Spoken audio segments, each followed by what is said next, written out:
Hello మావ bros, నాకైతే కొంచెం కోల్డ్ గా ఉంది కాబట్టి వాయిస్ ఓవర్ తో కొంచెం అడ్జస్ట్ అయిపోండి. మరి ఈసారికి ఆల్రెడీ హాస్టల్ కి వచ్చి 1 మంత్ పైన అయిపోతుంది. కజిన్ వాళ్ళ అమ్మాయి బర్త్డే పార్టీ ఉంది.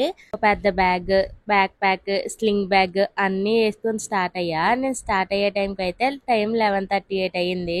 ఎండ అయితే దంచి కొట్టట్లేదు కానీ చాలా హ్యూమిడిటీ ఉంది. మొత్తం చెమటలు పట్టేసాయి. అవన్నీ తీసుకొచ్చేసరికి చేతిలో ఉన్న బ్యాగ్ కూడా చాలా హెవీగా ఉంది. మెయిన్ గేట్ దగ్గరికి వచ్చేసరికి నాకు ఓపిక అయిపోయింది. వెంటనే 1 నిమిషాడే అయితే వేసా నేను. నాకు మా హాస్టల్ నుంచి మెయిన్ గేట్ దగ్గరికి రావడానికి ఇంత టైం అయితే పట్టేసింది. లాస్ట్ టైం షార్ట్ వీడియోలో చూపించా కదా, అక్కడనే ఫ్రైడ్ రైస్ మంచిగా ఎంజాయ్ చేస్తూ తినేసా. టైం అయితే 12:35 అయ్యింది. చాలా సేపు వెయిట్ చేశాక ఒక బస్ అయితే వచ్చింది. ఆటో వాళ్ళని ఎవరిని అడిగినా 200 అంటున్నారు.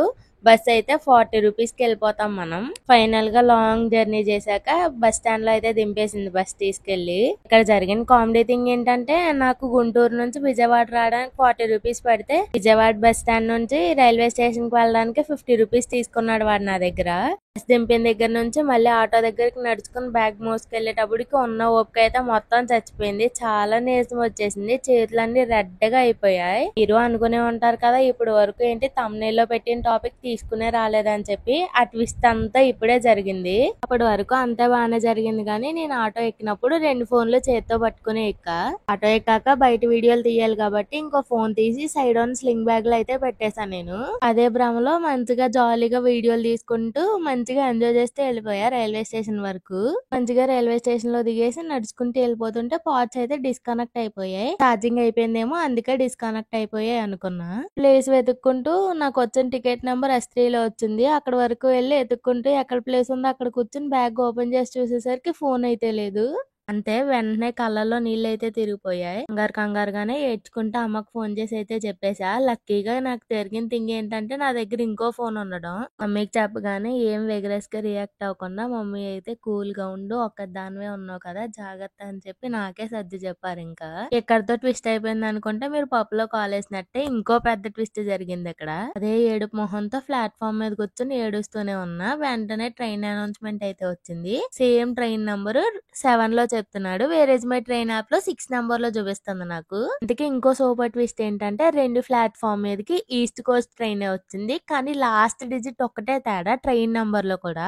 ప్లాట్ఫామ్ నెంబర్ 7 లో అయితే బోగీలు ఎక్కడ ఉంటాయో చూపిస్తాయి కదా, అవేమీ చూపించట్లేదు, పోయాయి. S3 ఎక్కడో చివరిని చూపిస్తే లగేజ్ మూసుకొని ఏడ్చుకుంటూనే పోయా నేను అక్కడికి. ఎందుకే నేను నుంచొని ప్లేస్ లో A4 అయితే వచ్చాగింది. మళ్ళీ S3 వరకు పరిగెట్టుకుంటూ ఆ లగేజ్ మోసుకుని వెళ్ళిపోయా. జర్నీ అంతా ఏడ్చుకుంటూ చేసినట్టే చేశా నేను. అసలు మనసు అయితే అస్సలు బాలేదు నాకు. ఆ పోయిన ఫోన్ లో 2-3 సినిమాలు కూడా డౌన్లోడ్ చేసుకున్నా జర్నీలో చూద్దాం అన్నట్టు. ట్రైన్ టికెట్స్ అన్ని ఆ ఫోన్ లోనే ఉన్నాయి. మళ్ళీ మమ్మీని అడిగితే ఈ ఫోన్ కి మళ్ళీ వాట్సాప్ లో సెండ్ చేశారు అవన్నీ. ట్రైన్ జర్నీ ఎంజాయ్ చేస్తూ చేద్దాం అని చెప్పి బోల్డ్ స్నాక్స్ తెచ్చుకున్నా. ఏవి తినలేదు నేను, అసలు ముట్టుకొని కూడా ముట్టుకోలేదు. అలా డల్ గానే కూర్చుని ఉన్నా ట్రైన్ జర్నీ అంతా. అసలే సోలో జర్నీ కదా, చాలా బాధగా అనిపించింది. అలా ఫోన్ పోవడం, సింగిల్ గా జర్నీ చేయడం అవన్నీ.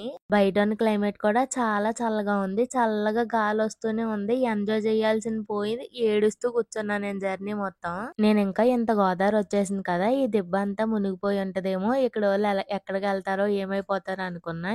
ఏమీ అవ్వలేదు. ఈ ప్లేస్ కి అయితే చూడడానికి చాలా బాగుంది. ఎర్ర గోదావరి చూసారా ఎంత బాగుందో చూడడానికి అయితే. దాన్ని కూడా ఎంజాయ్ చేయలేకపోయా నేను, కానీ చూడడానికి చాలా చాలా బాగుంది. ఇంతకే ఇక్కడ జరిగిన ఇంకో మోస్ట్ ఫన్నీ పార్ట్ చెప్పనా. నేనైతే ట్రైన్ 7 ప్లాట్ఫామ్ మీదకి వచ్చిందమ్మా, అది ఎక్కేసి అంటే నిజంగా నువ్వు ఆ ట్రైనే ఎక్కావా లేదా అని చెప్పి మా మమ్మీ అనుమాన పడ్డారు నన్ను. మళ్ళీ ముందుకు వచ్చిన అంకుల్ ని కన్ఫర్మ్ చేసి ఆయన మాట్లాడితే విని అప్పుడు కన్ఫర్మ్ చేసుకున్నారు మా మమ్మీ. నన్ను తీసుకెళ్ళడానికి అయితే మమ్మీ తమ్ముడు ఇద్దరు వచ్చారు. ఫేస్ అయితే మొత్తం డల్లగా అయిపోయింది, ఉబ్బిపోయింది ఏడ్చి ఏడ్చి. మమ్మీ వేరే బండి మీద వస్తున్నారు, నేను తమ్ముడు వెళ్తున్నాం కదా. మమ్మీ అయితే వేరే రూట్ నుంచి తిరిగారు, మేమైతే వేరే రూట్ నుంచి వెళ్తున్నాం అనమాట. యాక్చువల్ గా అయితే మమ్మీ మాకన్నా ఫాస్ట్ గా వెళ్ళిపోవాలి, అందుకని చెప్పి నేను తమ్ముడు బెట్టేసుకున్నాం. మమ్మీ వెళ్ళిపోయిందని నేను వెళ్ళలేదని మా తమ్ముడు. కామెడీ ఏంటంటే, మమ్మీ దారి మధ్యలోనే ఆగిపోయి మేము ఇంకా రావట్లేదని చెప్పి వెయిట్ చేస్తూ తిరిగి నాకే ఫోన్ చేశారు.